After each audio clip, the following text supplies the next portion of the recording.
From JBS Studios in Greater New York, this is the JBS News Update with Teisha Bader.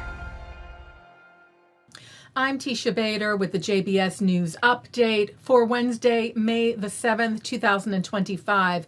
We open with two separate incidents in Judea and Samaria, the West Bank, today. The IDF said in the first incident, a terrorist fired at an IDF force that was conducting operational activity in the area of the Regev crossing, and that IDF forces were in pursuit of the terrorist. There were reports of 2 injuries in that incident, though that has not been confirmed.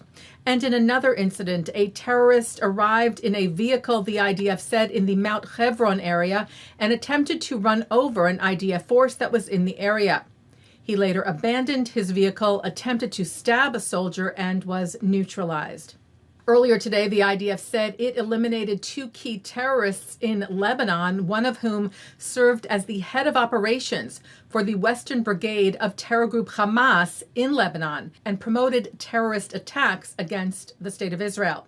The other was the commander of a logistical support unit for terror group Hezbollah, who the IDF said promoted the restoration of the combat capabilities of Hezbollah, and said his actions constituted a blatant violation of the understandings between Israel and Lebanon.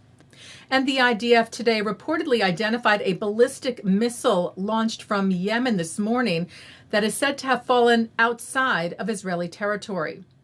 Earlier today, the IDF said Israel's Air Force intercepted a drone from the east, which usually refers to Yemen as well, the Houthis presumably behind both of these attacks.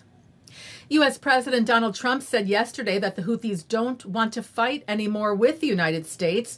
In remarks made in the Oval Office with visiting Canadian Prime Minister Mark Carney, Trump said the Houthis announced that they don't want to fight anymore. They just don't want to fight, and we will honor that. And we will stop the bombings, and they have capitulated. But more importantly, Trump said we will take their word. They say they will not be blowing up ships anymore.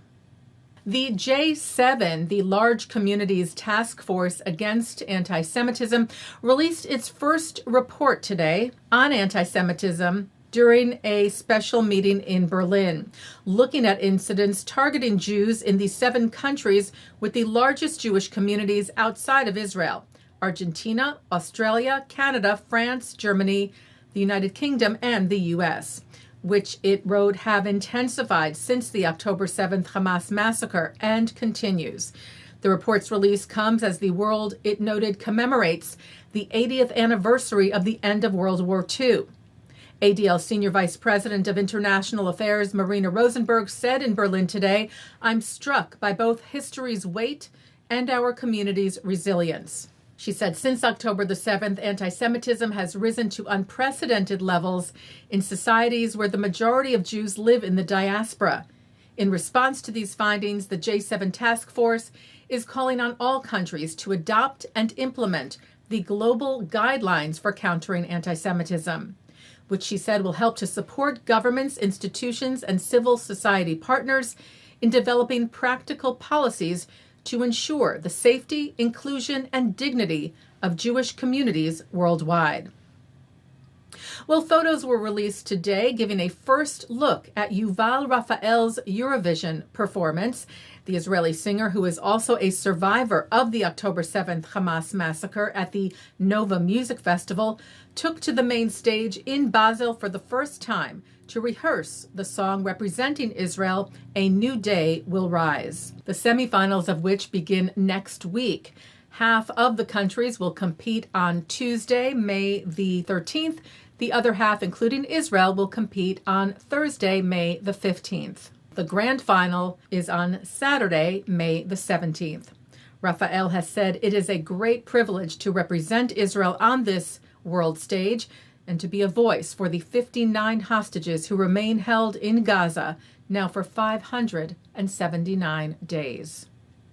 Taking a look now at our programming for tonight on JBS for Wednesday, May the 7th. At 7, David Harris speaks with Izabella Tabarovsky, researcher and analyst of the Soviet influence on contemporary anti-Semitism. At 7:30, Israeli diplomat Ambassador Ido Aharoni answers questions, taking us behind the scenes into the thinking and actions of Israel's government, business leaders, and the Israeli public. At 9, it's Rabbis Regev and Mitchell Wohlberg on L'chaim. At 10:30, an encore of the news. And coming up next, it's Thinking Out Loud. And that's the JBS News Update for Wednesday, May the 7th, 2025. I'm Teisha Bader. Am Yisrael Chai.